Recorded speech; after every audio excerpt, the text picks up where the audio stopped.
শিক্ষা গ্ৰহণৰ ক্ষেত্ৰত বয়স কেতিয়াও হেঙাৰ হ'ব নোৱাৰে। ৮৬ বছৰ বয়সত স্নাতকোত্তৰ উত্তীৰ্ণ হৈ পুনৰবাৰ এই কথা প্ৰতীয়মান কৰিলে নলবাৰীৰ সৰোজিনী ভাগৱতীয়ে। অৱশেষত যেন সপোন পূৰ হ'ল নলবাৰীৰ সৰোজিনী ভাগৱতীৰ। ৮৬ বছৰ বয়সত দুবাৰকৈ স্নাতকোত্তৰ উত্তীৰ্ণ হ'ল সৰোজিনী ভাগৱতী। গুৱাহাটী বিশ্ববিদ্যালয়ৰ পৰা সৰ্বাধিক বয়সত স্নাতকোত্তৰ উত্তীৰ্ণ হোৱা প্ৰথমগৰাকী মহিলা হিচাপে চিহ্নিত হৈছে সৰোজিনী ভাগৱতী।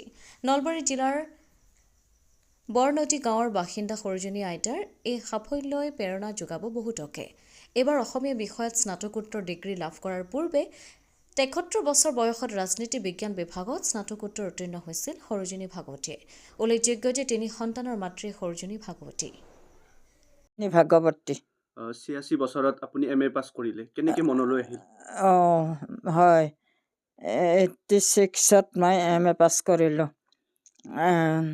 আৰু 73টো কৰিছোঁ একবাৰ ইয়াৰ আগে মোৰ বয়সত।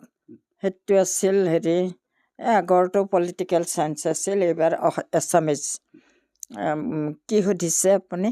কেনেকৈ মনলৈ আহিল যে বয়স হোৱাৰ পিছতো? কেনেকৈ মানে পঢ়িলোঁ নহয় এইবাৰো, পঢ়ি পেলাই কামটো একো কৰিব নোৱাৰোঁ, ঘৰৰ পৰা নিদিয়েও কাম কৰিব, গতিকে মোৰ সময় কটোৱা অসুবিধা হ'ল। খালি সময় মানে এনেই মিছইউজ হৈ থাকে, নিজৰো বেয়া লাগি যায় একো কাম চাম নহ'লে। সেইকাৰণে মই বোলো তাকো এডমিশ্যন দি দিয়া, এডমিশ্যন লৈ দিলাক। ঘৰৰ কাৰ পৰা সঁহাৰি পাইছে? আছে। ঘৰৰ কাৰ পৰা সঁহাৰি পাইছে বেছিকৈ? ঘৰৰ মোৰ মাজুলীত ইউনিভাৰ্চিটিতে কাম কৰে, অসুবিধা নাই আকৌ যোগাযোগৰ, অফিচৰ লগত যোগাযোগ কৰিব পাৰে। তেওঁ সহায় কৰি দিছে গোটেই বহুত। তালৈকে আহে খা খবৰবিলাক কম্পিউটাৰত। কেনেকুৱাকৈ পঢ়া গৈছিল? মই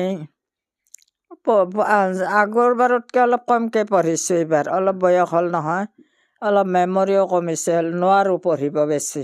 এতিয়া ধৰক ৰাতিপুৱা ৬ বজাত উঠি 2 ঘণ্টামান পঢ়োঁ, তাৰপিছত অলপ জিৰাই হাতে আৰু ব্ৰেকফাষ্ট কৰি গা চা ধুই আৰু দুপৰীয়া 1.5 ঘণ্টামান পঢ়োঁ, আকৌ আবেলি 1.5 ঘণ্টামান পঢ়োঁ, আকৌ ৰাতি 1.5 ঘণ্টা 2 ঘণ্টা পঢ়োঁ, এনেধৰণে পঢ়িছোঁ। নতুন প্ৰজন্মৰ ল'ৰা ছোৱালীসকলক কি ক'ব আচলতে? কিনো ক'ম, সিহঁতৰ আজিকালি বৰ্তমান যুগটো অলপ বেলেগ হৈছে, এট্ৰেকশ্যনৰ বহুতো আহিলা আছে সিহঁতৰ, গতিকে সেইবোৰৰ প্ৰতি সিহঁত এট্ৰেক্টেড হয়। হ'লেহেতো অলপ ভয়াৱহ কথা, বহুতো ছোৱালীৰ মানে লাইফে নষ্ট হৈ যায়। গতিকে মাক পিতাকবিলাক অলপ বেছি সাৱধান হোৱা উচিত বুলি মই ভাবোঁ। বেছি কেয়াৰ ল'ব লাগে ল'ৰা ছোৱালীৰ, আৰু ল'ৰা ছোৱালী নিজেও ভাল হ'ব লাগে দিয়কচোন, মনোযোগী হ'ব লাগে, কিন্তু মনোযোগটো ধৰি ৰখাৰ কাৰণে মাক পিতাকৰ কেয়াৰ লাগিব। কিন্তু কিছুমান ল'ৰা ছোৱালীয়ে অকণমান বাধা পালেই তেওঁলোকে ক্ষতিগ্ৰস্ত হৈ বাদ দিয়ে পঢ়া বা তেনেকুৱা, সেইসকলক কি ক'ব?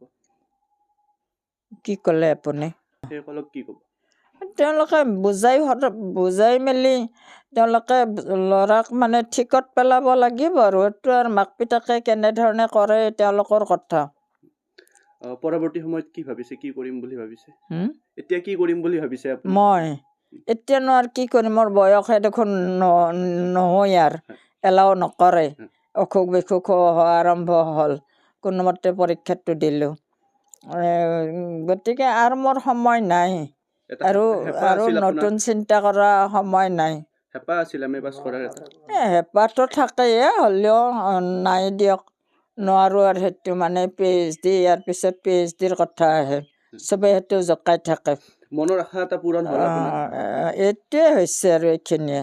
মনৰ আশা এই অসমীয়া ছাবজেক্টটো মই জনা নাছিলোঁ, মোৰ আগতো অসমীয়া নাছিল, গতিকে অসমীয়া ছাবজেক্টটো এতিয়া এক্সপিৰিয়েঞ্চ মোৰ হ'ল, এতিয়া মোৰ মানে হৈছে আৰু আশা পূৰণ হৈছে। এতিয়া কিতাপকেইখন মিলি মই কিবা লিখি চিখি থাকিম, কি পালোঁ তাৰে ওপৰত। নলবাৰীৰ পৰা ভৱজিৎ বৰ্মনৰ ৰিপৰ্ট, অমৃত নিউজ 24/7।